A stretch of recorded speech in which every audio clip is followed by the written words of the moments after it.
Big topics, big stories, and big news. The Big Rich Show. It happens here. People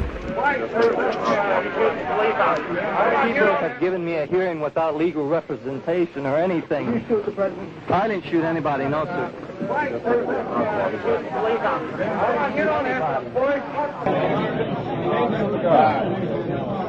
Oh, God, we got to indoctrinate this guy.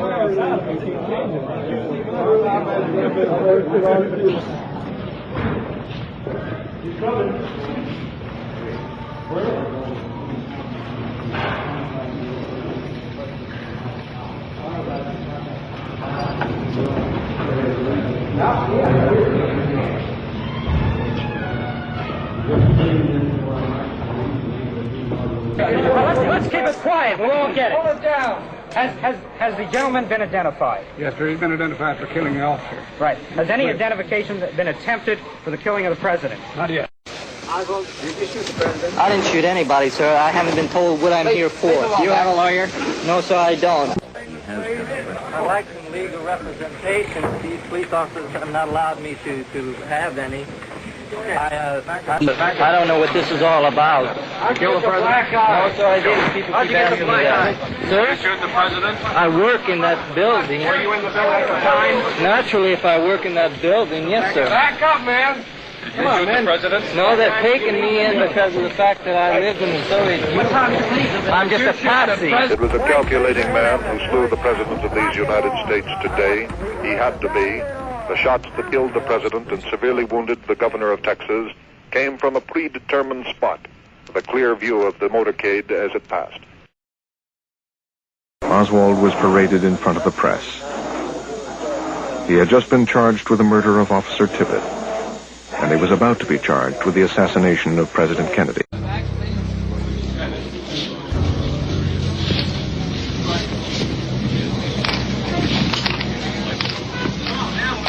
Or what role Oswald might have played in the shooting. It does hold the answer to whether or not President Kennedy was killed by a lone assassin. Simply stated. Nobody said what? Sir? You have. Nobody said what? Okay, man. Okay. What did you do in Russia?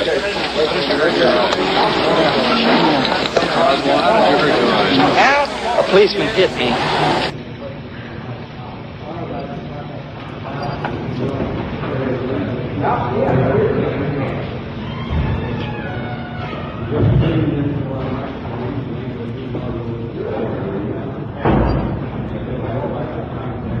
In Dallas, the prime suspect still is being questioned. He is 24-year-old Lee Oswald of Dallas, a former Marine who spent some time in Russia, who at one time had applied for Soviet citizenship. He has been associated with the Fair Play for Cuba Committee. Shooting himself, and Dallas Police Chief Just Curry describes him as a stoic individual who admits nothing. He believes he's being held because he once lived in Russia. Oswald, who said 2 years ago he wanted Russian citizenship, was fined $10 recently in New Orleans for distributing communist literature. He's married to a Russian woman who was brought to the police station with their small daughter and his mother, who lives in a Dallas suburb. She was also questioned and said, "I am heartbroken about this. He is really a good boy." Oswald's only comment to the world at large since his arrest has been a denial. Appeared at the police station during the night carrying a small child.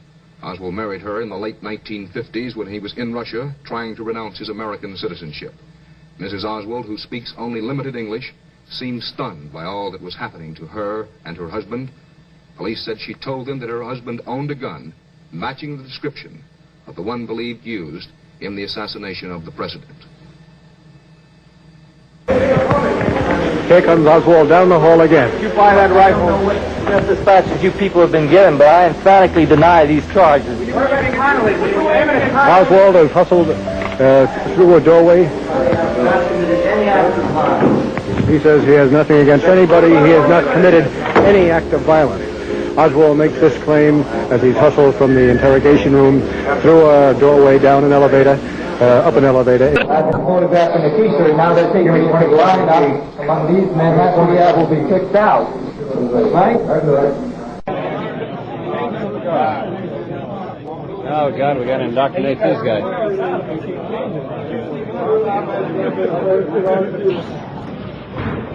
He's coming.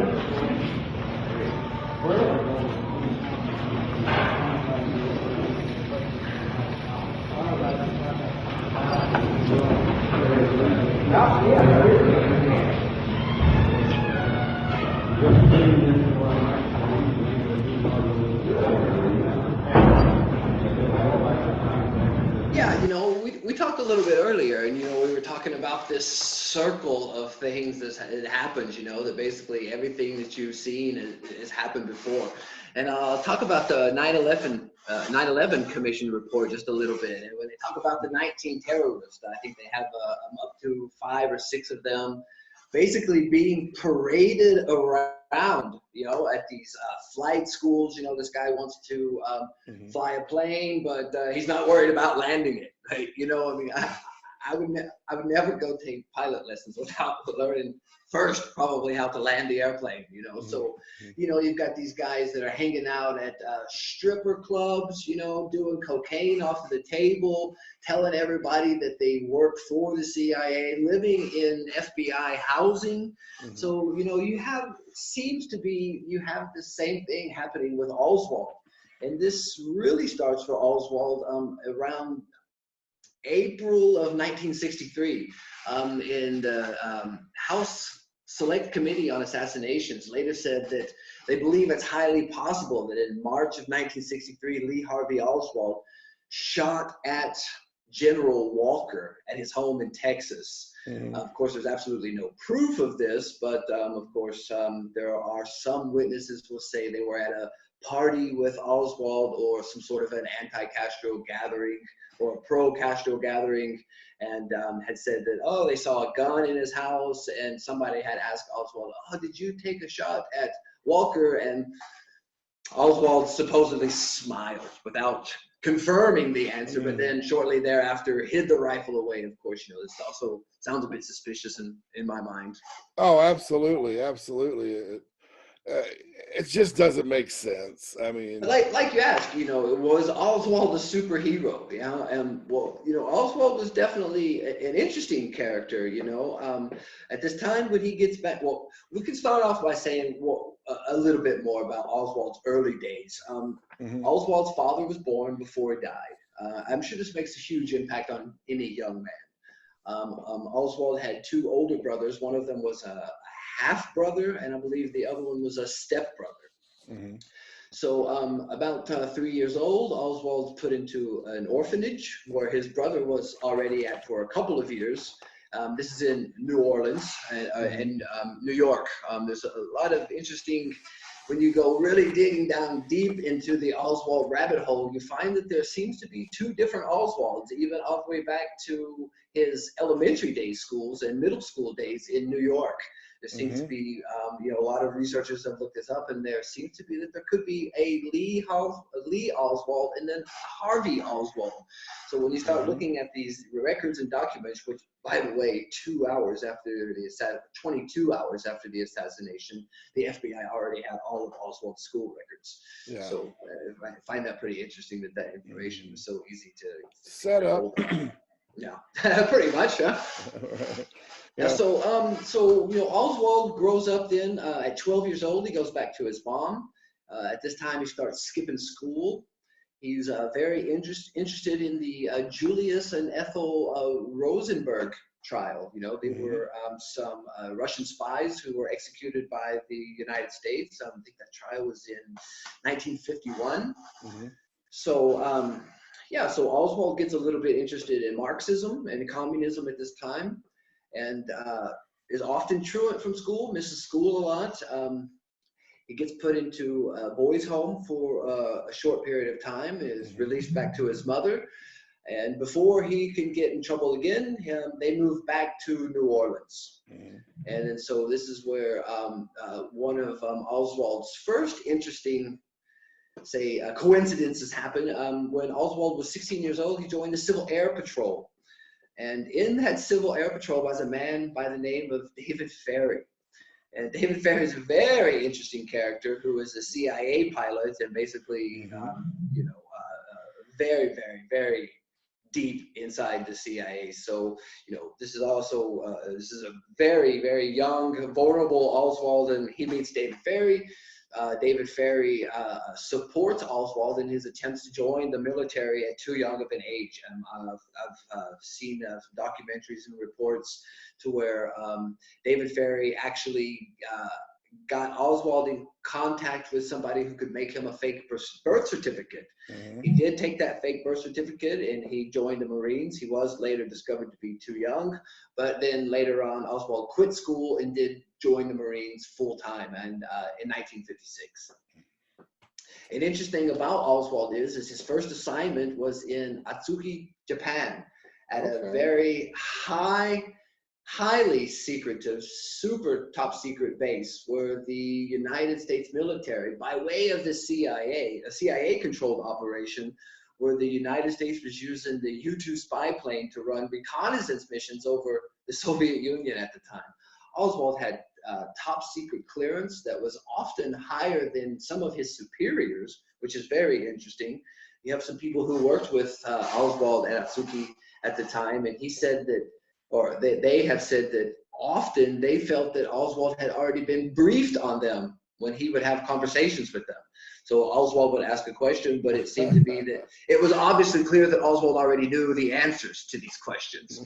So, you know, so Oswald definitely is doing some top secret military stuff at a CIA installation where other people who worked there said that, yeah, most of us were CIA.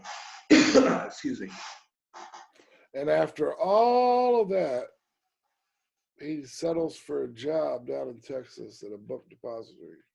Well, there's a lot that happens before that, you know. No, I know, but I was thinking to myself, of all these things where we're going down a list, and then just out of the blue, it just seems like a job. Why would you go from what you're doing to working in a, you know, book? We're going to find out that there's that Oswald actually has a habit of working close to buildings who are owned by known CIA operatives and informants. Really? So very interesting thing that about. Absolutely, we can talk about that in as we go through here. Okay. All right. So now we've got Oswald working at a top secret military base, and Oswald decided he wanted to leave. But something that's interesting to say about this time is that, you know, this is a time where Oswald was working at a top secret military base, praising Marxism, learning Russian, and basically trying to convert other soldiers to Marxism. And at this point in time, the CIA says that they had absolutely no file on Oswald. And I find this a little bit hard to believe that there's absolutely no investigation into Russian-speaking Marxist top secret cleared radar controller. I find this a little bit hard to believe that there was not what's known as a 201 file not opened up on Oswald way earlier.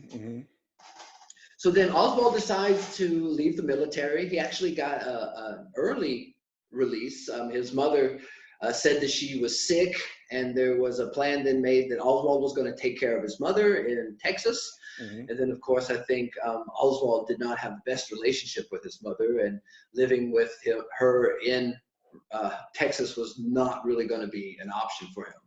So Oswald gets the idea to defect to Russia, but you know, also something that's really interesting to know at this time, there was a fake defector program in place by the CIA, where basically they were using ex-military or, you know, civilians to basically say that, okay, we have here some sort of information, or even the CIA would give these fake defectors fake information or very outdated information to take to Russia and say basically, okay, we want to defect to Russia, and one of our dowries, we can say here, you know, is some top secret information from the CIA. Then, of course, the idea here then is for this operative then become a double mole and to basically then deliver information back to the alphabet agencies of the United States. Right. So, you know, it's a little bit reasonable to at least assume, you know, that Oswald could have been in this program.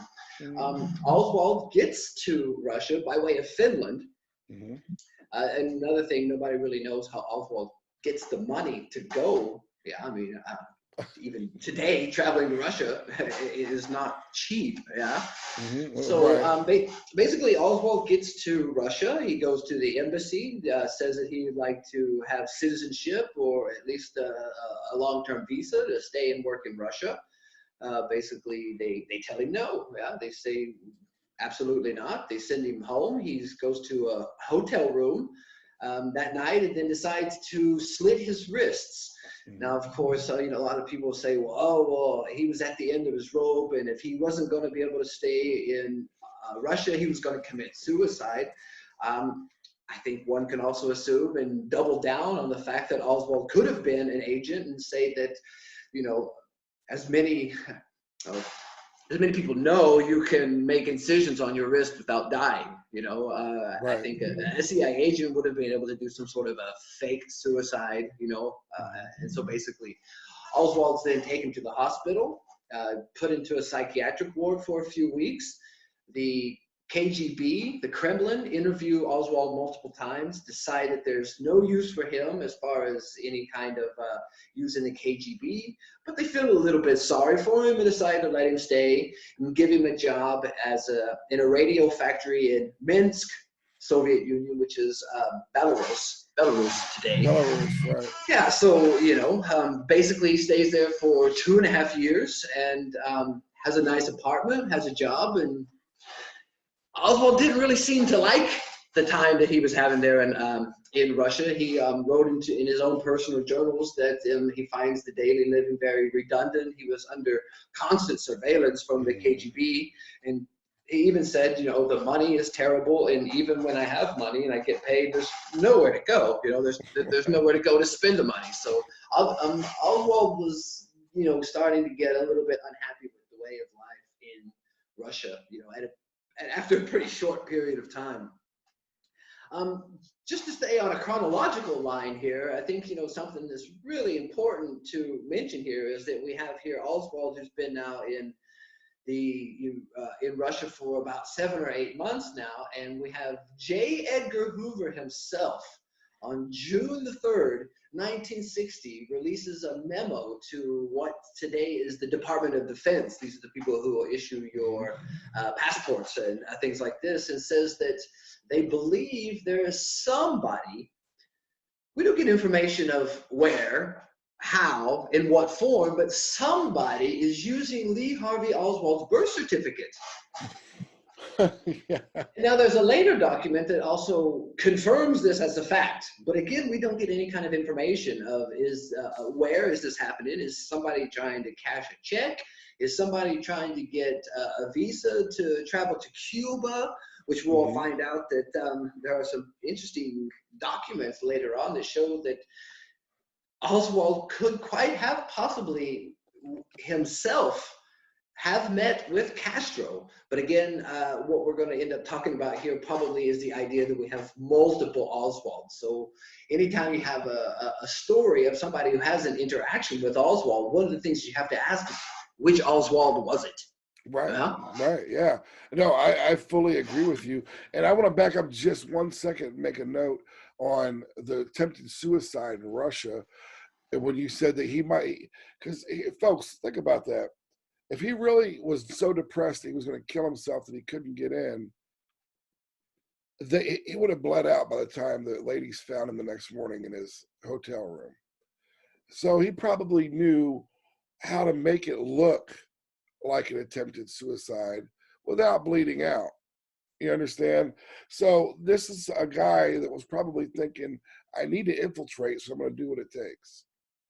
So, I think you're exactly right. I mean, if it was a true suicide attempt, I mean, obviously it would have made more sense to do this in the middle of the night and, like you said, to bleed out, But basically, like you said, he was found pretty quick by the woman who was working as his translator.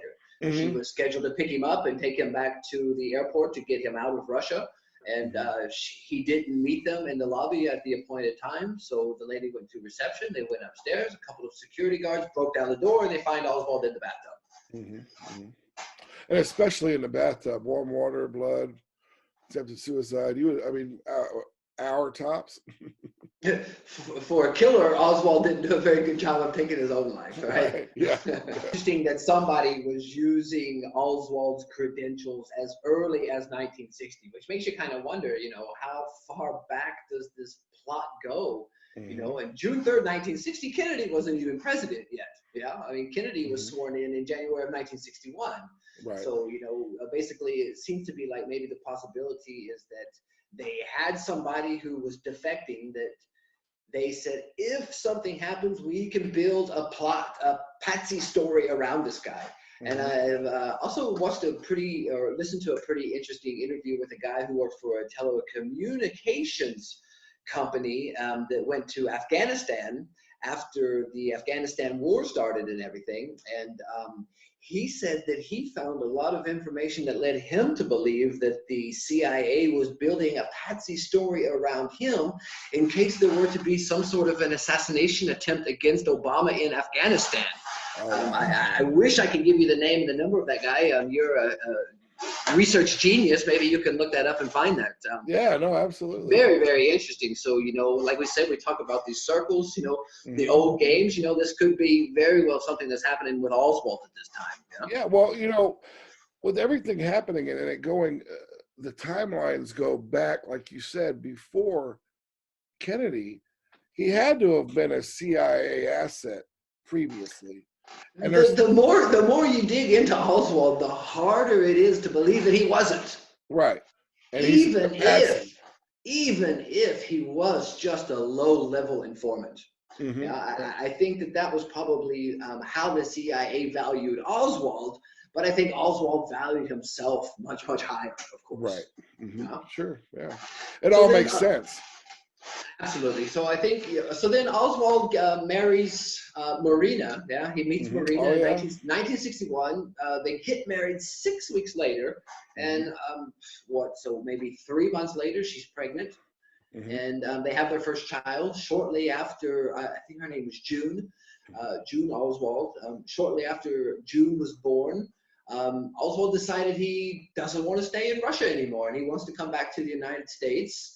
There are a lot of defectors left for the Soviet Union in the 60s. You know, you had a lot of defectors coming from the Soviet Union, a lot of people defecting to the Soviet Union. And there were a lot of people who changed their minds, you know, midway through this. A couple of years in communist Russia, in, you know, Siberian winter, you change your mind pretty quick. Yeah? And Oswald decided he wanted to come back with a Russian wife whose uncle worked for the KGB or some other high intelligence agency that would be similar to the American FBI or the American CIA or Homeland Security or one of these agencies, and a child. A lot of these other defectors who decided they didn't like these Siberian winters decided to come back to the United States and said it was very, very difficult to get back to the United States. Sometimes even more difficult to get than getting the permission to stay in the Soviet Union. Right. Oswald, on the other hand, not only did he get through problem-free, but the United States basically gave him a loan, gave him a military flight home. He was, maybe this would have been some sort of a cargo plane or some sort of a transit plane or something, but it is true that he, his wife, and his daughter flew home on a military flight. Right, yeah. So I find this also very, very interesting. You say we have no CIA connections. I'm sure we have some military people listening in the crowd tonight, and I do know that the military does give you lifts when it's convenient, but I find this a little bit hard to believe that the United States military would bring back just a regular old defector and his wife and his child back on the military flights. Right, exactly. I agree with you. Like we always say, 1 + 1 = 2. So if it adds up, it's probably, you know. So Oswald gets back to Dallas. We don't know much about this pair I'm going to introduce here, but it's Ruth and Michael Payne. Ruth and Michael Payne befriended the Oswalds. We don't get a lot of information of how they met, where they met. Right. Ruth Payne basically was a housewife who wanted to learn Russian. This is the story we get from the Warren Commission. And Michael Payne, interestingly enough, has been accused of having some ties to the CIA, working for Bell Helicopter. And of course, if you've seen any kind of documentary on the Vietnam War, you know Bell Helicopter was hugely funded through war contracts through the military-industrial complex. So Bell Helicopter definitely has some intelligence connections. So it's reasonable then to assume, not a fact, that Michael Payne himself could have been as well. And interesting enough, when we get to the fact of Oswald getting his job at the Texas School Book Depository, I guess Ruth Payne was friends with a neighbor lady, and her brother worked at the Texas School Book Depository. And her brother announces to Ruth Payne that I think they're looking for people at the Texas School Book Depository. And basically, this is how Oswald gets the job at the Texas School Book Depository, through a connection, which I argue could be Michael Payne.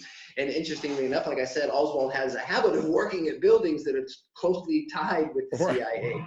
The Dallas, Texas School Book building itself is owned by a very rich Texas billionaire who was a supporter of Lyndon Johnson. And then across the street from the Dallas School Book Depository, you have Dowtex, which is a textile building. This is absolutely owned by CIA backers and pushers and high finance wealthiers. So you know, Oswald has this tendency of showing up around buildings, and we also have that from the time that Oswald spent in New Orleans. From, like we said, we mentioned that Oswald supposedly took a shot at General Walker, who was a very anti-communist, anti-Castro. Oh yeah. Fella in March of '63.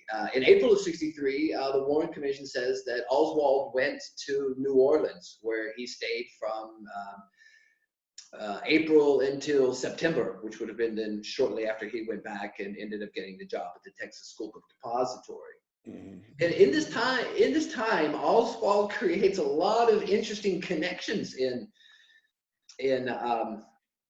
New Orleans. You have, first of all, you have him known running around with mafia members that are related to the Marcello family. Right. You have him involved with this anti-Castro, or this pro-Castro, what was it, a Fair Play for Cuba, you know, Hands Off Cuba committee, where he was actually operating out of 554 Camp Street. Interestingly enough, 554 Camp Street was the office building for an anti-Castro group that was run by Guy Bannister. And Guy Bannister is also very high in the FBI as an intelligence officer.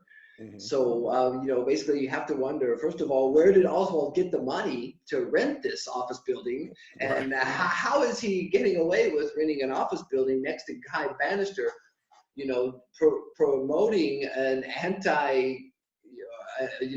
or a narrative that's exactly opposite of what they're, you know, you have anti-Cuba and then pro-Cuba. Pro-Cuba, yeah. Pro-Cuba, anti-Castro, pro-Castro, you know, in the same building at the same address. Find it curious enough. Oswald also works at a place called the Riley Coffee Company. He was cleaning machines.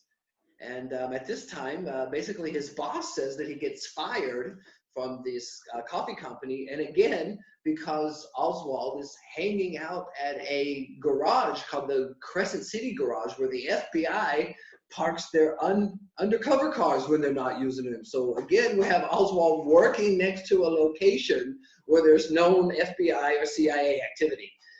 Interestingly enough, the owner of this Crescent City Garage says that he saw Oswald multiple times receiving envelopes, white envelopes from FBI agents. So arguably this could have been, you know, Oswald receiving some sort of a payment for his services. Sure.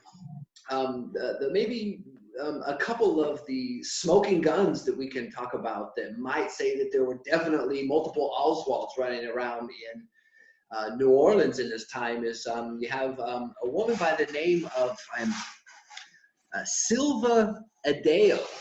And she says that on September 29th, 1963, 3 men come to her door. These are anti-Castro guys, and they are looking for her to support the rebels and to donate some money. And there's two Latino men and a white man, and they introduce the white man as Leon Oswald. And you know, for the lady at first, you know, she probably didn't think much of it just to be introduced to have this white guy. They introduced him as a marksman who was an assassin and who had knowledge in guerrilla warfare. So interestingly enough, as that appearance at this lady's house happens, interestingly enough, the next day she gets a phone call from one of the three men, and she asked him, "What did you think about the American?" And at this point in time, you know, the lady said, "Well, I didn't think much of him at all." And then the Latino at this time, I think his name, it was a Leonardo or something, basically says that, you know, yeah, well, he's an assassin with guerrilla warfare and hates Kennedy and thinks that Kennedy should have been killed after the failure of the Bay and Pigs invasion for not offering this support that we were talking about through this miscommunication with Allen Dulles, but basically that he wishes that somebody would have taken Kennedy out at this time. Interestingly enough, at about the same time, like you were talking about, how can Oswald be in Mexico City and Connecticut within just a few hours? At the same time that this supposed incident happens with Sylvia Deo, Oswald's supposed to be on his way to Mexico City. Apparently, Oswald takes a bus to Mexico City, and on the way to Mexico City, he talks with multiple people and tells multiple people that he's traveling to Mexico City to get a visa to go to Cuba and then go to Russia. Again, you know, you have this, what seems to be somebody parading about, you know, as Oswald, making people say, he was here, giving these identification points on the timeline of Oswald. So basically, Oswald gets down to Mexico City. He goes to the embassy, the Cuban embassy first, trying to get a passport or a visa into Cuba. They basically tell him no. He goes to the Russian embassy. At this point in time, the people working at the Russian embassy say he doesn't even speak Russian. You know, supposedly Oswald's supposed to be self-taught in Russian, lived 2.5 years in Russian. I said Germany because I myself live in Germany, and after 2.5 years, I can speak German. So it's reasonable to assume, you know, this Oswald that we see at the Cuban embassy and the Russian embassy in Mexico City is not Oswald. Conveniently for the CIA, on these 2 days, their cameras were broken and their phone taps were broken because the Russian embassy actually laughed at Oswald and kicked him out. And after they kicked him out, he spent the next 2 days hanging out in front of the embassy using the payphone to call the Russian embassy to ask them to change their mind, to give him this permission to go to Cuba and then to go to Russia. And just as a side note, you know, something that's really, really interesting is the visa that Oswald was granted in New Orleans to travel to Mexico City was, let me just get this right, was visa number was 24508. And visa number 24804 that was issued on the same day was issued to William George Gaudet. And William George Gaudet is a very interesting character. The listeners can look him up if they want to, but he is absolutely CIA till the death. Huh? Oh yeah, absolutely. So obviously in this time in New Orleans for Oswald, very questionable. We have multiple reports and be in multiple places and being seen in multiple things. Oswald is actually on some television debates and radio debates at this time in New Orleans. You know, again, you know, we were talking about Project Mockingbird a while ago, you know, right. The CIA putting these people on the radio or on television shows. I argue that this is also, at least at minimum, a possibility. Another interesting thing that happens in New Orleans at this time is Oswald gets arrested by the New Orleans Police Department after getting in a fist fight with a guy named Carlos Bruguier. And Carlos Bruguier was an exile from Cuba who was very anti-Castro. And he says that a couple of days before this fight that he ends up having with Oswald went to his office and had a meeting and was wanting to join this anti-Castro group in some form or fashion. And then a couple of days later, Carlos sees Oswald giving out his hands off Cuba, fair play for Cuba leaflets. Right. So the two end up getting in an argument, getting in a fight. They're both arrested, both taken to jail. There's a mugshot of Oswald at this time. I think this was sometime in August of '63. So again, you just have this Oswald gone mad almost, yeah, in New Orleans in the summer of '63. Which I find it very interesting, and seems to be that there, could be two Oswalds. Yeah, definitely multiple Oswalds for sure. Multiple is right. Well, two could be, an underestimation. I mean, there could be as many as 4 or 5, up to 6 Oswalds. And what's so wonderful about the information that he's bringing, guys, is this is all stuff that you can validate yourself. These visa numbers with the names, you can validate it. The Cuban guy that was saw Oswald handing out the pamphlets, you can validate the day. I think it was August 9th that it's listed.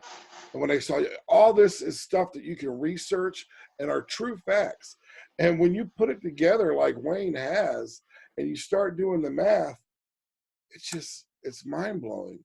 And it's a different take than the normal us sitting here for 3 hours talking about the trajectory of a bullet coming from X, Y, and Z.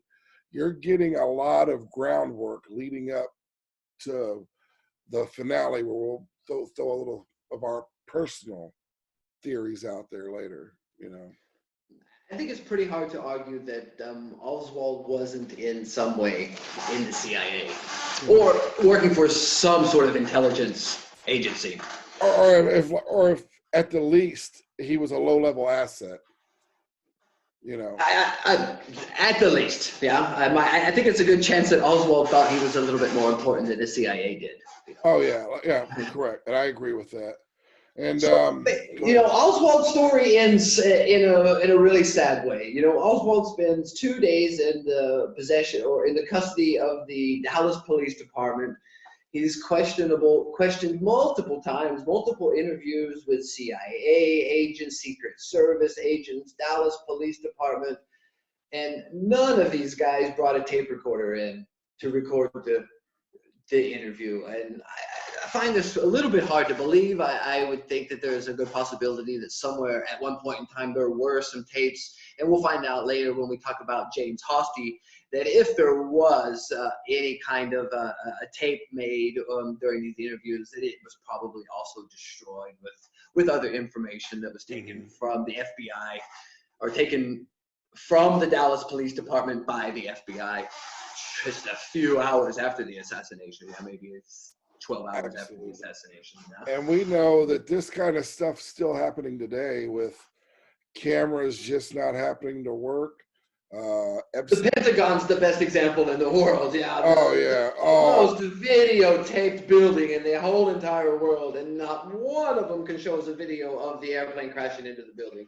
And what we do get looks like a little biplane, the footage they show, or a missile. I'm just saying, folks. But it doesn't look like an airplane. Yeah, no, not at all. And in the hull, there's no wing. But anyways, but we know about cameras that not working. 9/11, Epstein being suicided in his cell or committing suicide, supposedly. When they have paper blankets in there, and the cameras just didn't happen to work. The guards were fell asleep. These multi-billion-dollar organizations and government agencies, they sure do get lucky with their cameras breaking. Like body cams that lose microphones. The audio quits working in the middle. I didn't mute it. It was a malfunction. Yeah. Everything is 100% clear. Then when I get to the juicy part, it's like, oh, it just lost connection. Almost enough to make you lose faith, yeah? No doubt, brother. So basically, Oswald, 2 days, no record of the interviews themselves, just other than a couple of notes here and there.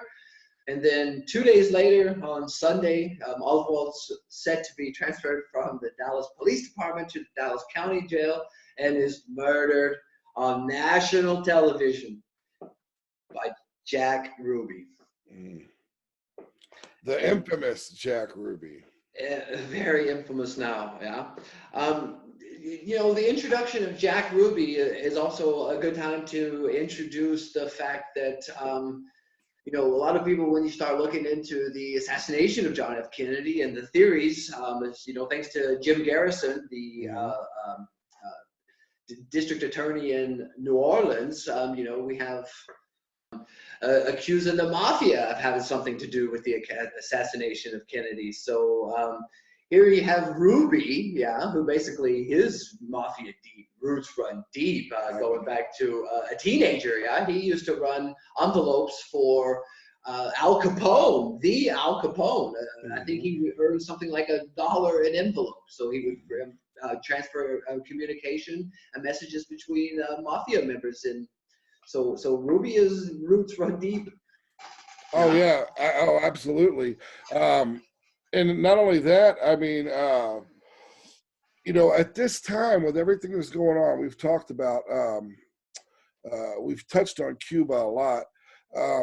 Cuba was very important to the mob. That was their destination playground, you know, and they were upset as well, the mafia, if you think about it, with everything that was going on politically here and us involved with Cuba. So could that tie in? Maybe they were also involved in an outside, you know, and in Ruby and. Yeah, absolutely, Rich. You know, one of the things that I find most interesting about the assassination is if you focus on a certain subject and you only focus on that subject, there's tons of information, whether it be circumstantial or whether it be hard facts, that would make you easily believe that this is who committed the assassination. And so, you know, we have our Oswald suspect, and now basically we can look at the mafia. And, you know, like you said, going back even to the 20s, Havana was the night spot. This was the place to be during Prohibition. The mafia members basically, like you said, Havana was the playground. This is where the deals happened. The money was made. The money was spent. The mafia had control over all of the gaming casinos, basically a modern day Las Vegas. And the syndicates, you know, the Chicago syndicates, the Florida syndicates, and the Louisiana syndicates. And, you know, these are guys like Traficante, Marcelo, a lot of your super famous mafia guys from the early 60s, late 50s, and these guys, yeah, these guys are hanging out. Of course, they're super unhappy with the political climate in the United States. You have RFK and JFK both coming after the organized crime industry, which is, you know, which the mafia took this as being stabbed in the back, you know. Right. And Joe Kennedy, you know, JFK's father, you know, has ties to the mafia, where basically this is where the Kennedys get their money, is from alcohol in the Prohibition. The biggest chunk of this comes, Kennedy had a little bit of an inside path. Joe Kennedy, Kennedy's father, he kind of knew that the Prohibition was coming to an end. And he set up communication, he set up suppliers for Scotch whiskey to be imported to the United States. So as soon as Prohibition was taken off the market, and they basically, you know, they were set up, you know, they started making money from the beginning. And then during the 60 election, basically Joe Kennedy promised leniency and basically said, hey, look, you know, put my boy in office, you know, get the vote out, and you don't have to worry about your crime syndicates. We're going to turn a blind eye and let you do what you want. But of course, we know this is not what happened. And Robert Kennedy, as the Attorney General, and John F. Kennedy really pursued the mafia and organized crime. They sure did. And I mean, to the extent of it was almost a 100% opposite of what Joe had promised. They did the total opposite. And when you had mentioned Carlos Marcelo earlier, not only I think he controlled parts of and this is interesting because I have a lot of fans in this area, parts of Louisiana and Texas as well for the mob. So they were moving everything through the Gulf of Mexico there. Absolutely. And interesting enough, you can get back into guys like Barry Seal, moving drugs into Mena, Arkansas. That's also Marcelo's area. He was basically Oklahoma City, Fort Smith, Dallas, Houston, Louisiana, over into Alabama and Mississippi to where you get into the Florida border over there. Yeah. That would be then Traficante's area there. Yeah. Right. Yes. That's the Traficante, yeah. Who was the mafia boss there of Florida. So an interesting thing you mentioned here, Carlos Marcelo. You might ask yourself, okay, other than robbing the mafia industry of millions of dollars through their gamblings, John F. Kennedy and Robert F. Kennedy actually did Carlos Marcelo pretty dirty. Yeah, Carlos Marcelo was an immigrant from Guatemala. He was here on a visa, and basically he was called in by the Department of Defense, or State Department of Defense. Basically, it was just for an immigration review. Basically, it was supposed to be come in, check in, sign your papers, and you're back on your way. But he was basically kidnapped, illegally deported from the country, taken to Guatemala, and just dumped in the middle of the jungle.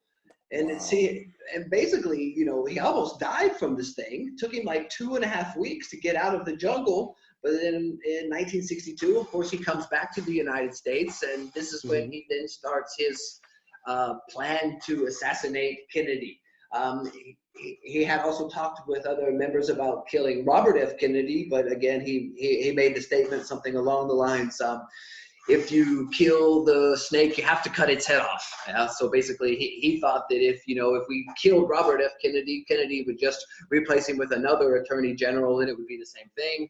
But if we got John F. Kennedy, then, if you take John F. Kennedy's power, RFK's power is obviously going to go away too. Absolutely. with Johnson coming into office. Yeah, no doubt. Yeah, man, woo. The conspiracies, they intertwine. Well, and Ruby also has some connections not only to the Chicago Mafia running weapons to Castro. Basically, the Mafia are what do you want to say? Men of luck. Basically, they're going to make sure that they've got a horse in every race, and often multiple horses in each race. Yeah, so basically, the Mafia was funding Castro during the time that he was overtaking Cuba, but basically, they thought that they would be able to keep Cuba or keep Castro in their hands and control him. But basically, one of the very first things that Castro did was he took control of the gaming in Cuba. Basically, so and at this time, one of the people who were really involved with this again was Jack Ruby. Santos Traficante. Castro takes over in Cuba. One of the things that he does is he throws Traficante in prison. So Traficante spends about 6 months in prison, and during this time, he is actually visited by Jack Ruby. So go say, huh? So we find out, of course, this information wasn't readily available to the Warren Commission, and of course, after this, 56 years since this assassinations happened, we're starting to get more and more information. And one of these little pieces of information that came out that Jack Ruby was on Traficante's visitors list and made multiple visits to see him. Wow. So very, very interesting there. Ruby was also friends with Louis J. McWillie. Yeah, any of your listeners can look him up. He basically went to Cuba in ¡58 to fight for or against Cuba, whichever eyes you want to look at, whichever report you want to read. So basically, there's a lot of connections when you start talking about the mafia connections, the reasons that the mafia might have to kill Kennedy. Yeah. That's crazy too. I remember I was reading some of the research that you had sent me prior, and you were talking about something that had it dealt with Hoffa as well, where Hoffa was approving loans to help. And I forget. Absolutely, yeah. This was a witness who was ready to testify for the Warren Commission. I think his name was Jose Aleman. And basically, Jose Aleman was taking out a loan from the mafia. He was going to get $1.5 million. What he was going to do with it, I can't tell you. But basically, Aleman has some political ties as well. And this was a loan that was approved himself from Jimmy Hoffa. Yeah. And so Aleman meets with Traficante, and basically they're talking about this loan. And in a casual conversation, Aleman says, "Well, I think Kennedy will be reelected in 1964." And Traficante tells him, "No way, Jose." Yeah, Jose Aleman. "No way, Jose." He said that Kennedy was going to be hit. So there was obviously a plan in effect somewhere. You know, one of the most interesting things that we found out from this last drop of documents that Trump put out was that we were finding out that there was a mass operation between the CIA and the mafia to assassinate Castro. So basically, you know, if you have the mafia involved with the CIA to assassinate Castro, it's not really too unconceivable to think that there might have been a plan also to assassinate Kennedy. Absolutely. I mean, this is mafia business, you know. You work with us or you die. You know, you become fish food, you know. Right. Yeah. Yeah, we got somebody that paints walls in that area, huh? You know, a lot of these guys died in this, you know. Oh yeah. I think only Marcelo and Traficante make it out of this thing alive, you know. Isn't that wild? Giancano dies. I think he's found floating in a 55-gallon oil drum. Yeah. So basically, I mean, you know, and this was all going on. This all happened a little bit later, when there were actually testimony was starting up for the Senate Select Committee on Assassinations. Or it was. Yeah, these guys came around later on. And, you know, and interestingly enough, is their finding was that there most likely was a conspiracy, but the other shooters or other players could not be positively identified. So interesting enough, you know, so now we see that, you know, we have this lone nut Oswald theory of why, you know, why would Oswald want to shoot Kennedy? We don't know, but we definitely have a lot of evidence against him.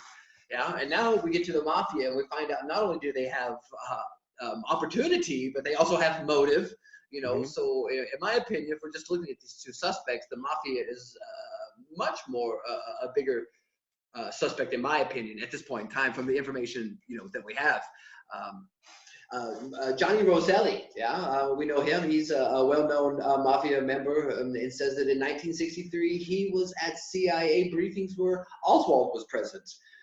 So, you know, there's definitely, now we get this connection to where Oswald's got mafia connections with Marcelo and New Orleans, and now also he's got CIA connections in New Orleans. So here, obviously, it's reasonable to assume that if both of these organizations knew what was going on, it's reasonable to assume that they were also working together. Yeah.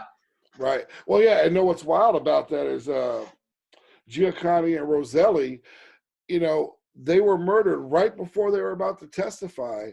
So, I mean, come on, guys. If these guys said that they had info, and Roselli actually said, I was in the same room with the CIA and Ruby, and they're going to testify before the Senate committee, and then they're murdered. Hello. I mean, yeah, what is absolutely. I think that the most damning evidence that he could have given, or either of them could have given, would have been this CIA and mafia plot to assassinate Castro. Of course, because then, like I said, if you know, there's a plot in effect, it's also then reasonable to assume that, you know, Castro's not the only guy in the world that they wanted to kill. You know, right. we know about the CIA in the late 50s and their terror run through South America. Yeah, I mean, we've also seen it here in modern days with Saddam, with Gaddafi. You know, if we don't like who's in power, we'll get a new. Right. Well, no, and I've explained even, my son used to ask me about, well, why did we even go over there and attack them and take Saddam out. And, you know, was he that bad of a person? I'm like, look, there were no weapons of mass destruction, one. Well, Saddam was the replacement from the last guy. Right. I mean, We put Saddam in power, yeah? His family and the Bushes were good friends, the families. You know, he went to school, he was schooled at the best American schools. So, I mean, it's interesting how we find out a lot of the times where these connections go back to where the Bush family has a connection to the Bin Laden family in the Carlyle group. Absolutely. You know why everyone, and I told myself, you know what it was? It was over oil. Saddam said, you know what? I'm going to charge what I want and sell to who I want. Well, not really only what he wanted and to sell it to who he wanted to, but the most important thing is that he was going to sell it for euros. Mm-hmm. Now, of course, you know, right now, anywhere you look, if you're watching the news in China and a little ticker comes across and tells you the price of a barrel of oil, it's going to tell you that price in dollars.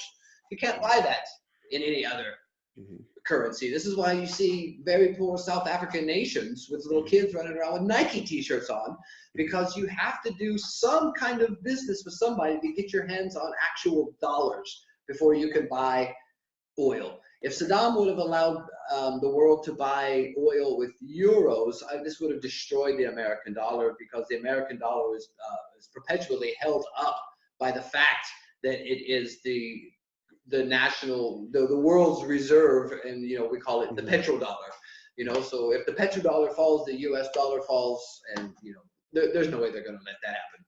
Right. And at one point, it wasn't it the standard was the British sterling up until. You might be right about that. But no, I mean, and then it's converted to the dollar, and I want to say that happened. I don't know the exact years, but I want to say it was in the 40s or 50s is when that took place. But yeah, so the dollar is worth crap anyways here, but soon we'll be wiping our ass with it.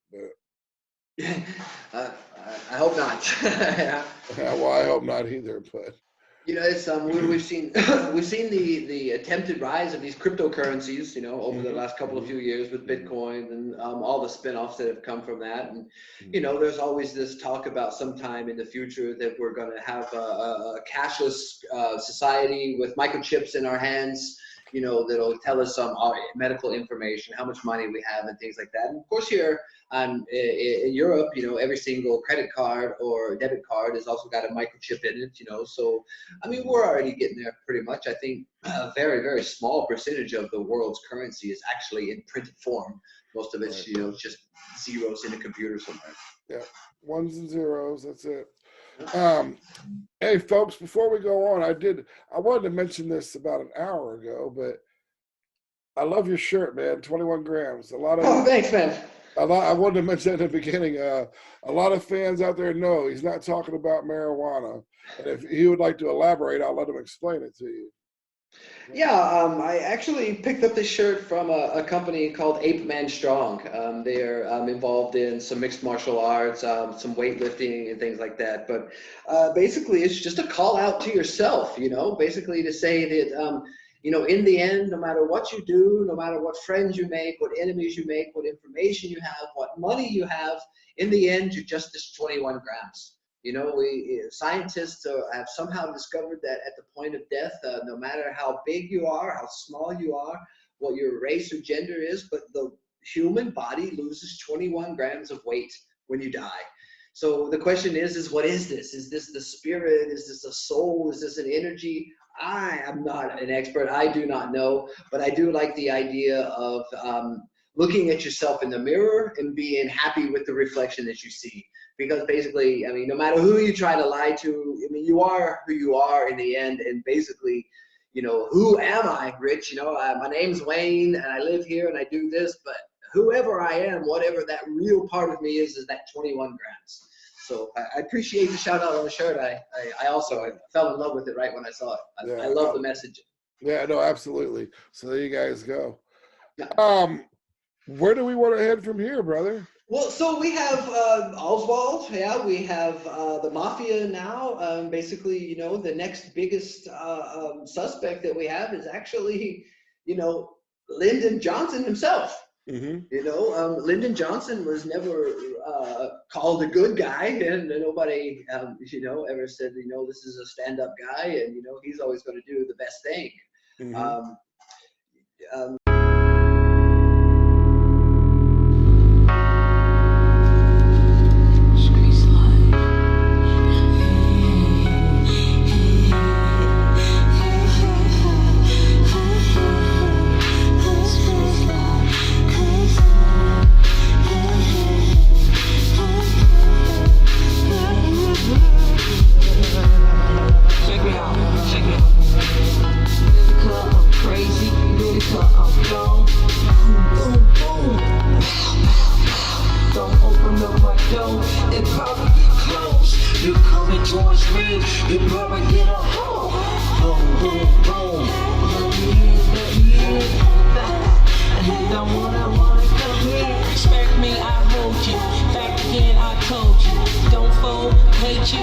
Since I got it, got smokes I buy it, crazy, I'm